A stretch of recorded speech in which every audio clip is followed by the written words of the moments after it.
জীবনে উদ্ধারকর্তা হিসাবে গ্রহণ করেছে। হালেলুয়া। জয় যিশু। আমাদের লড়াই কোনো ব্যক্তির সঙ্গে নয়। আর যীশু খ্রিস্ট কোনো জাতকে ধর্ম চেঞ্জ করতে দুনিয়াতে আসেননি। যীশু খ্রিস্ট জীবনকে চেঞ্জ করতে এসেছেন। যীশু খ্রিস্ট উদ্ধারকে চেঞ্জ করতে এসেছেন, ধার্মিকতাকে স্থাপিত চেঞ্জ করতে এসেছেন। এটাই যেন আমরা নিঃসার আত্মা থেকে ফ্রি হতে পারি, যেন দুষ্ট আত্মা থেকে ফ্রি হতে পারি, যেন পাপকে ছাড়ি আর পবিত্রতা পূর্বক ঈশ্বরের বাক্য যেটা বলে সেটা হিসেবে আমরা জীবনকে কাটাই।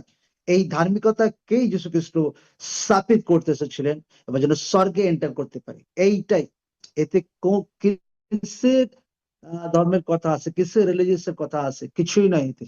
হালেলুয়া। জয় যিশু। তো লোকদেরকে সেই সুসমাচার ফ্রিজ করা দরকার আছে, সেই নিজের জীবনের টেস্টিমনিকে ফ্রিজ করা দরকার আছে।